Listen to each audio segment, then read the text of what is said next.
Okay, last session we looked at the background of Mantra Rajapada Stotram. We looked at the meanings of the first 5 slokams. So today we'll continue with looking at the meanings of slokam 6 to 12. Now and then we will go to the meanings, and now and then I'll sort of go off into a side topic. You can call it a wandering or a meandering. Just like when we go on a highway, it's really can get a little monotonous. So sometimes you like to take a side road and explore what's there. So related to the Narasimha topic, I will take some now and then. I'll take some diversions and talk about a couple of other things as well, so that it makes it more interesting and it doesn't make it that monotonous to go through all the slokam meanings and all. Okay. So some of the unique features of Narasimha Avataram. So I asked our very good family friend, Dr. Ranganathan, who is here in Toronto. He's a great bhakta and great devotee of Tayar and Perumal. And he had given me this information, which I thought was very useful, and I thought I would share it with you. What are some of the unique features of the Narasimha Avataram? First, Prahlada declares the omnipresence of Narayana everywhere to his father. So when Hiranyakashipu asks Prahlad, "Where is your Lord?" Prahlad says, "Tunilum irupar, turumbilum irupar Narayanan." Then Hiranyakashipu mocks him and says, "Is he in this stambam?" And he kicks it. And then the Narasimha Avataram is a spontaneous avataram that happens, and to prove the word of his devotee, to prove that the word is true. So unlike Rama, Krishna, he was not born, he did not grow up. There were a lot of leelas with Rama and Krishna. Narasimha Avataram was an instantaneous avataram, as he had to prove true the words of his great devotee. The Narasimha Avataram demonstrates the infinite Kalyana gunas or qualities of the Lord, being extraordinary valor and power, Veeram. Valor in the sense that he destroyed the demon who had boons that seemed to give him indestructibility. As we saw last time, sarve ravadhyatam praptam sabalogam dite sutam.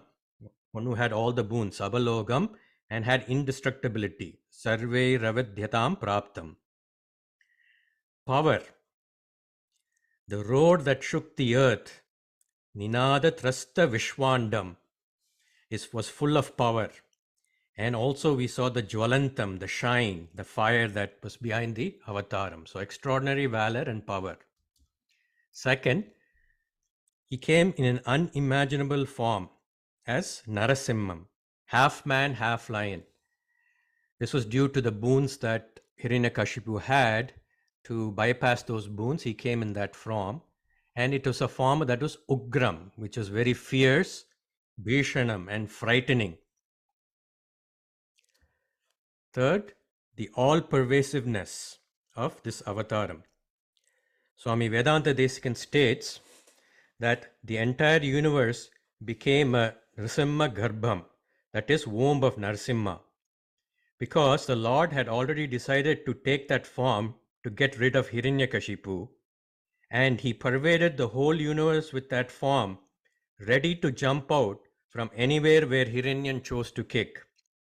Hiranyan only kicked one pillar, but the Lord was in that Narasimha form everywhere, ready to come out and to save that Bhakta who had the same intensity of love that Prahlada had. So his pervasiveness, he's always there in that form, ready to come to save any one of us who has the same devotion that Prahlada has. Love for his devotee. He had Vatsalyam, that is the motherly love to his child Prahlad. And amongst all the avatarams, it is said Narasimha Bhagavan is most easily pleased with our love for him. I saw this picture on the internet. I thought it was very nice. It says his hands are like lotus for devotees and are like chisel for the demons. You can see the expression, how different it is when he's holding Prahlada as opposed to when he is killing Hiranyakashipu. Okay, let's look at the Slokam 6. Naravat simhavaccaiva yasya rupam mahatmanaha mahasatam mahadamshtram tam nrisimham namamyaham. I bow before the extraordinary form of Lord Narasimha, who had a trunk like a man and a face like a lion, with huge manes and big canine teeth. If you look at the word by word meaning, naravat, like a man, simhavaccaiva, lion above, yasya rupam, whose form was mahatmanaha, extraordinary, mahasatam, he had big manes. Mane is the hair that the lion has, over its face, around its face, right?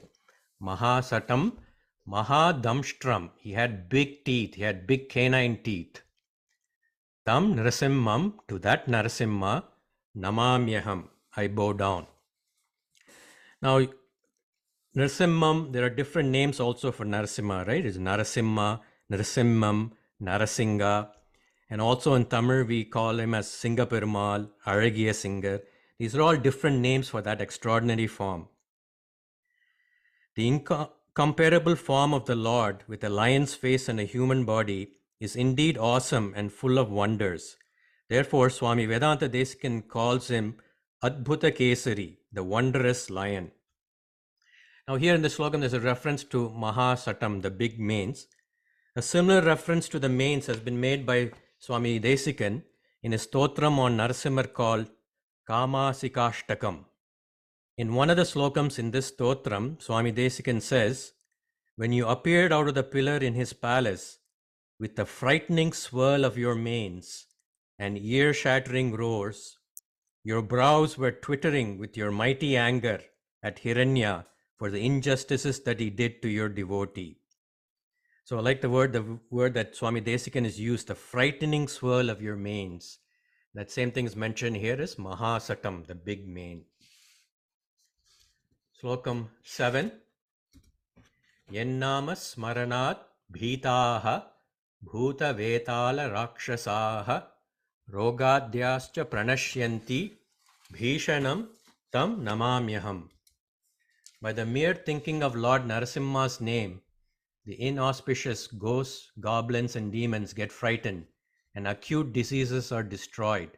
I prostrate before the fierce form of Narasimha. Yannama smaranad. Yannama, whose name smaranad, thinking or meditating on. Bhitaha, fear of. Bhuta. Bhuta here means ghost. Vetala, goblins. Rakshasaha, demons. Rogadhyascha, acute disease. Pranashyanti, are destroyed. Bhishanam, to that frightening form. Tam, namamyaham, to him. Namamyaham, I bow down. Namami aham, aham namami, I bow down to him. See, Narasimha is of such a fierce form that he drives away all inauspicious beings like ghosts, goblins, and demons. They run away the moment one thinks about the name of Narasimhan, of the Bhayankara Rupam. All kinds of diseases are also destroyed by the mere thought of Lord Narasimha's name. This Slokam talks about demons and diseases getting destroyed.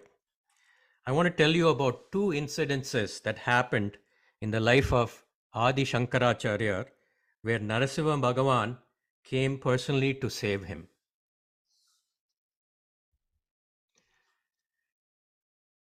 In the first incident, now I think all of you know who Adi Shankaracharya is, but I'll just summarize. He was a great Acharya who lived around 500 BC. He was the proponent of the Advaita philosophy. He established matams at the four corners of India: Dwaraka in the west, Puri in the east, Joshimat in the north, and Sringeri in the south. And he established Pitadabadis here to propagate his teachings. And they have come down in a lineage, and they're what are called Shankaracharyas. But Adi Shankara was the one who was originally who started the whole matam and the Advaita philosophy.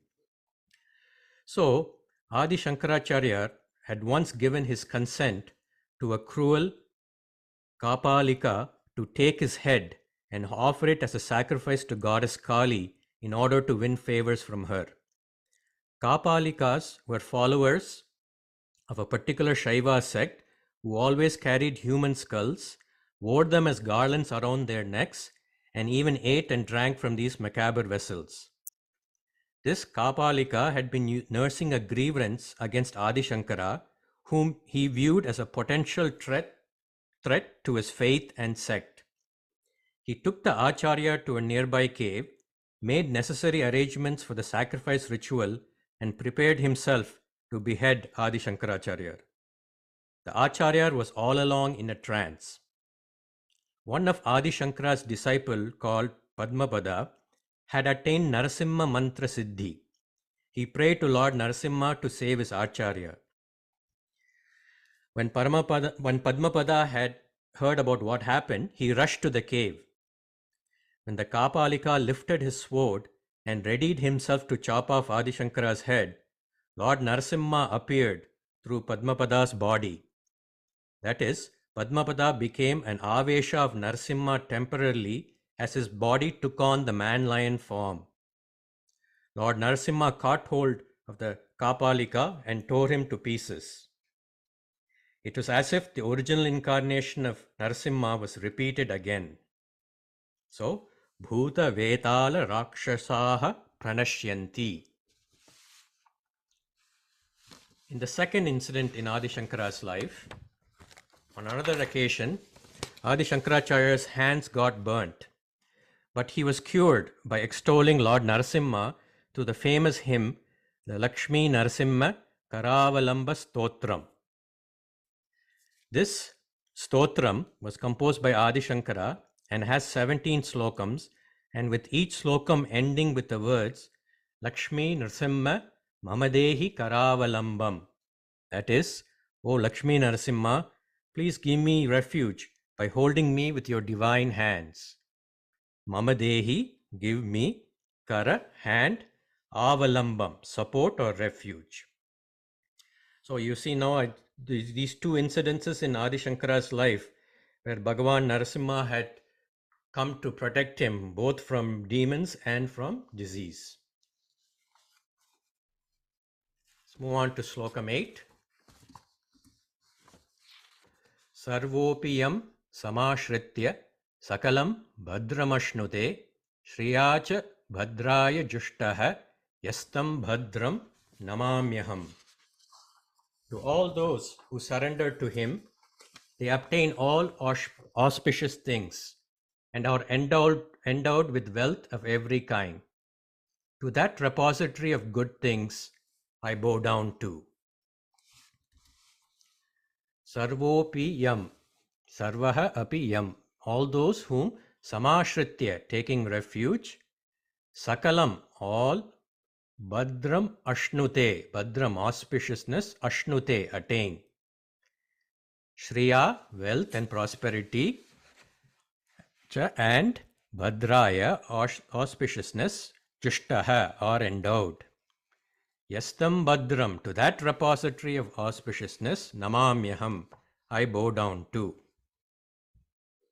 All mangalams are attained by surrendering to him, as he is the repository of all auspicious things. Lord Narasimha's karunyam and vatsalyam toward his devotees is described by Sridharar, the commentator of Srimad Bhagavatam, in this way. However fierce-looking he is, the Lord looks at his bhaktas with mercy-laden eyes. The lioness terrorizes other animals and yet looks with kindness onto its own cubs. Slokam 9. Saksat svakale sampraptam mrityum shatru gananvitam bhaktanam nashayed yastu mrityum namamyaham. He himself arrives at the right moment and destroys the enemies of the devotees and chases the fears associated with death. He rules over Yama, the god of death. To that Narasimha I bow down to. Sakshat, directly, svakale, at the right time, sampraptam, arriving, mrityum shatru gananvitam, death to the host of the enemies, bhaktanam nashayet yastu. So he destroys all the enemies of the devotees. Mrityu mrityum, which literally means death of death. That is, he rules over Yama, the god of death. Namamyaham, I bow down to. Now here the word Shatruganan is used, which means a host of enemies. So other than, the asuras that Narasimha and other avatarams destroyed in their leelas, who are the other enemies? Who are the true enemies of devotees like us? These are the internal enemies that all of us face, such as desire, kama, anger, krodha, envy, false ego, etc. The asuras that Perumal destroyed in his various avatarams represent various aspects of our internal enemies. Kamsa, whom Krishna killed, was a personification of ego. He thought he was the greatest in the world and he could do anything, and he did so many atrocious things. Ravana was the personification of desire or kama. In fact, Ravana himself was a great person in the sense that he had studied all the Vedas, had done severe tapasya to get boons from the Devas, but his downfall was desire. The desire that made him covet another's wife, the desire that led to his own destruction. So when we praise Sri Rama by saying Ravana Mardana, or the one who killed Ravana, we should think of it as this way. It is Sri Rama who helps us to kill all our material desires. Looking at it in another way, he converts these material desires to the highest desire, which is the desire to love and serve the Lord and his creation. Matreninkamangal matrelo rembavai, as Andal says in the 29th Pasaram of the Tirupavai. Convert all our other desires into what desire? Unakke aachaivom, that is, we will serve you alone and we will be with you. Convert all our lowly desires to that highest desire, to serve you and your creation. So, definitely for us to slay these internal enemies, we need to make an effort to change. But then, Perumal and Tayar, with their grace, will help us to change if we are sincere in our efforts. Slokam 10. Namaskaratmakam yasmai vidhaya atmanivedanam tekta dukkho khilan kaman ashnantam tam namamyaham. Offering obeisance to him by surrendering one's own self to him, he releases one from all sorrows and fulfills all desired wishes. I bow down to that Lord Narasimha.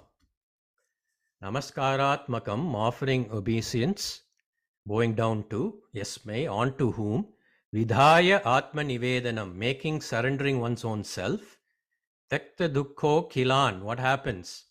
We give up all, akhilan dukkha, we give up all sorrows, and ashnantam, we attain kaman, all our desires. Tam namamyaham, to that Narasimha I bow down. Now I want to talk a little bit about this word Atma Nivedanam, which basically means surrendering one's own self, which is really Sharanagati or self-surrender. Now this word Atma Nivedanam it comes in the Bhagavatam. See, when we do Bhakti Yoga, there are 9 processes to do in Bhakti Yoga. So in Srimad Bhagavatam, 7th canto, 5th chapter, Slokams 23 and 24, Prahlad lists the 9 different processes for Bhakti Yoga or devotional services. Shravanam, kirtanam, Vishnoho, smaranam, padasevanam, archanam, vandanam, dasyam, sakyam, atmanivedanam. So you can see here the last one, here's that same atmanivedanam, the surrender to Perumal. But I thought it would be interesting to go through these 9 processes and see how we can apply that in our life and how we can start to practice it. So the first is Shravanam, which is hearing the holy name, form, qualities, and the pastimes of the Lord. Now, these things we have to hear from sources like Srimad Bhagavatam, Bhagavad Gita, or other scriptures, or from gurus and scholars who have studied them.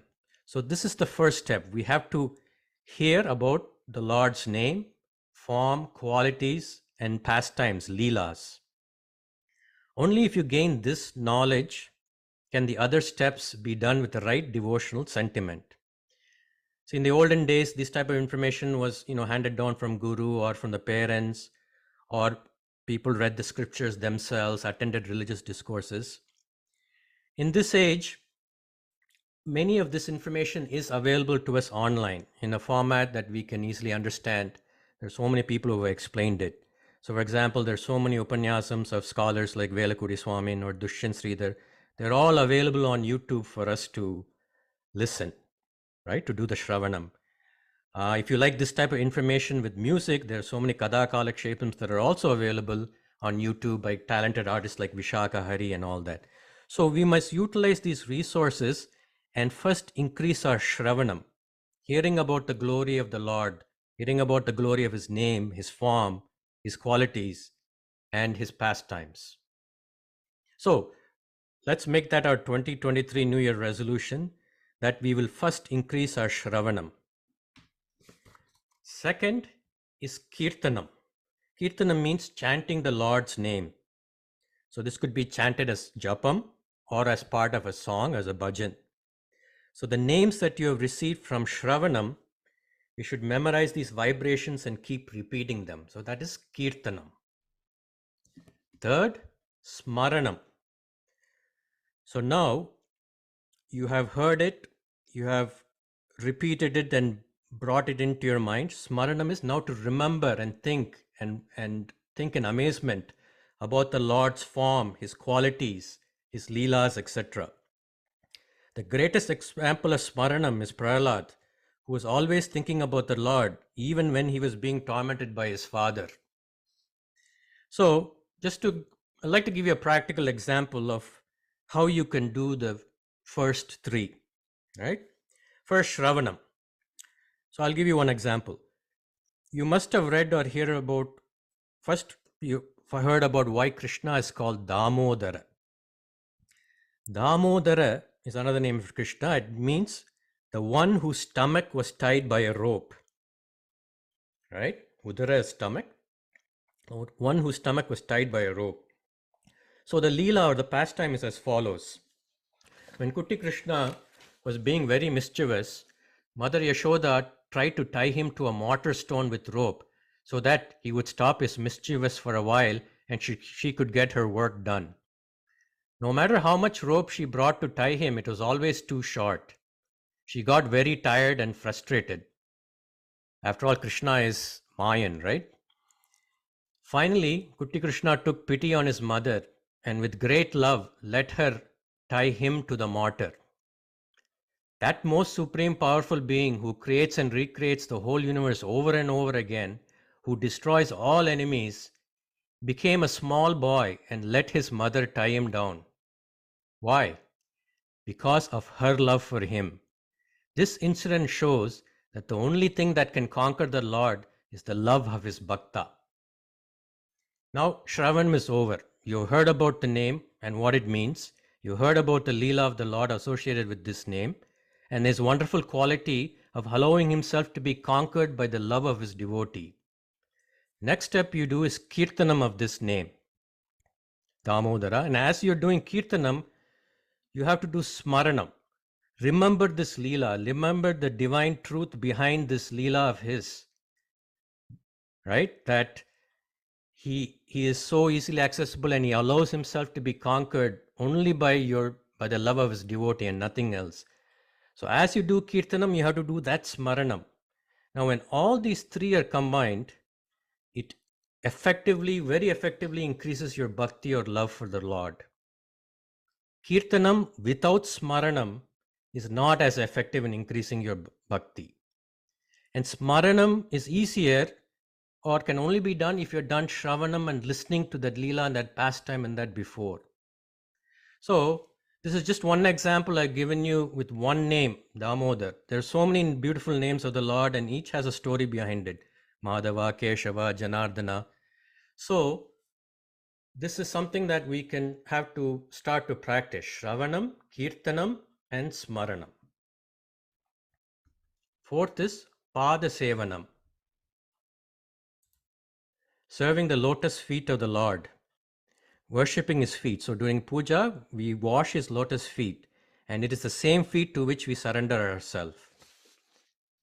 Fifth, archanam, worshipping him through puja.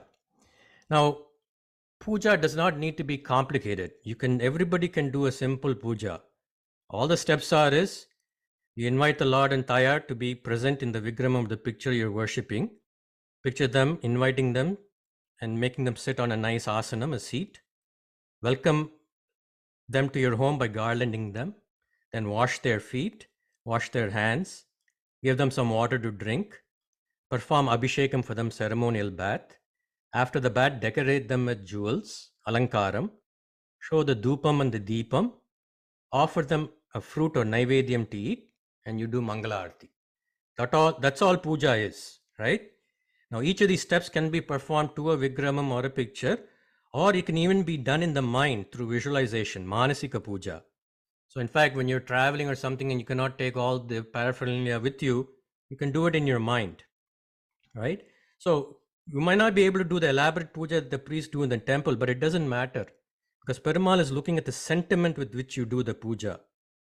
The richness of the sentiment we possess is called bhav, and our devotion is defined by the quality of the bhav we have. So, how do we increase the quality of the bhav while we do this puja? The trick is you add in visualization in each step of the puja. Swami Mukundananda calls it Roop Dhyan meditation. It is a lot easier meditation than meditation on formless or meditating on the light because you have step by step, you have a script, and at each step, there are visualizations that you can do to meditate. So, for example, I'll just give you one example. When you invite them to come and be seated on the asanam that you have prepared, you think, oh Lord, you have been so merciful that you have come to the house of such a lowly person like me who has so many faults. Great is your saulabhyam, your easy accessibility. Thank you for gracing me with your presence. When you wash their feet, there are so many leelas that are associated with their feet. The same, you can think of, this is the feet that I'm washing that measured the 3 worlds in his Trivikram Avataram. Moovadi Alanda, right? That's that same feet which put 1 feet into the nether worlds, 1 feet up into the upper worlds, and the 3rd feet on top of Bali Chakravarti's head. Those same feet ran after a golden deer in the Rama Avataram.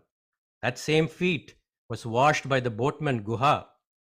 That same feet is the one that is pointed to by the Archa Avataram sitting in the temple.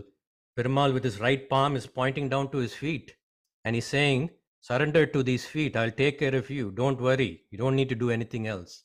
So visualize these things as you do it with the feet. And the leelas are so many that there are so many other things you can do when you visualize his feet.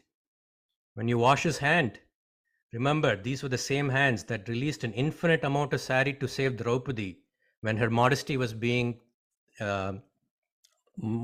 molested. And Draupadi threw up her hands and said, hey Dwaraka, hey Krishna, save me, right? It was those hands that released the sari. The same hand that has the little finger that lifted the Govardhana hill and held it for 7 full days to save his devotees, the people of Vraj, from Indra's rainstorm. The same hand that took the bitten fruit from Shabari and ate it. So there's so many leelas from all our scriptures that you can use to do this visualization. Then when you do perform Abhishekan, you can visualize that you're taking on the role of Yashoda and giving baby Krishna a bath, or watch from the side as she gives the bath. Visualize the various parts of the body being washed by the cool Ganga water, the chest where Mahalakshmi resides, his curly hair, the butter-stained mouth, right? And then when you do Alankaram, you dress up the Lord yourself. That Kuti Krishna, you dress up, starting from the anklets to putting rings, putting shoulder bands to his peacock crown and admiring his beauty. This is how you do puja with bhakti, with devotional sentiment. So, final point to remember here is a puja done without the proper devotional sentiment is just a ritual. On the other hand, a puja done with the proper devotional sentiment becomes spiritual. That is a ritual with spirit. Okay, so that's archanam. Next, vandanam, offering prayers to the Lord. Now, all of you have learned so many slokas through this class. So, set up a regular schedule and whenever you can, say these prayers to the Lord. 7, dasyam, becoming his servant. How? Very simple. Do what he likes, don't do what he dislikes. And the scriptures clearly tell us what is good and what is bad. Some of the greatest example of dasyam are Anjaneya and Adiseshan. Hanuman was the greatest dasan or servant of Srirama. Hanuman Chalisa says, Ramakaja karibeko atura, one who is always eager to carry out the work of Srirama. Adiseshan serves Perumal always. If Perumal is standing, he comes as an umbrella to cover him. If Perumal is sitting, he becomes the seat of Perumal. If Perumal is reclining, he becomes the bed. During Avataram, Adiseshan came as Lakshmana and his only duty was to serve Sri Rama and Sita. 7. Sakyam. Consider him as your best friend. Talk to him like you would talk to your best friend.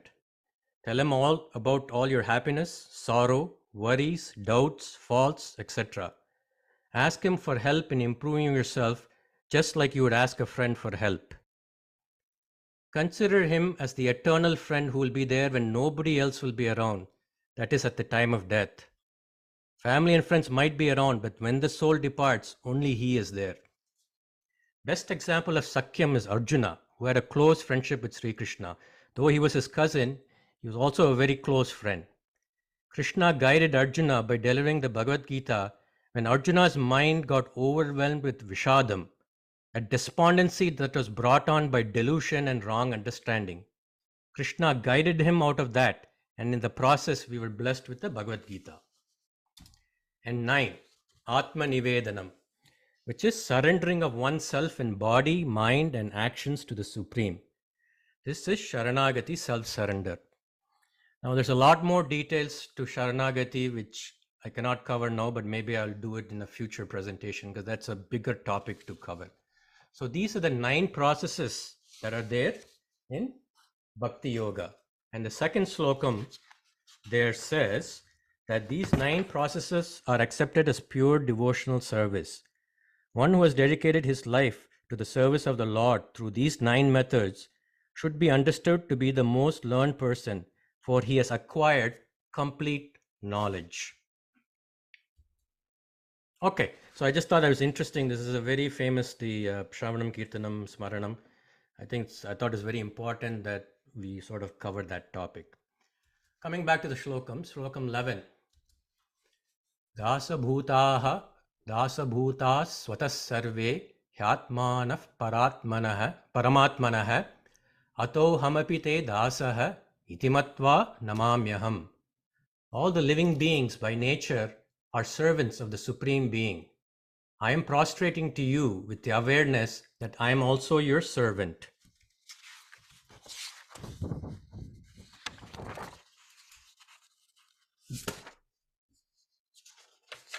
Dasabutah svatas sarve, by nature all living beings are servants. Certainly the individual self is of the Supreme Lord, the Paramatma.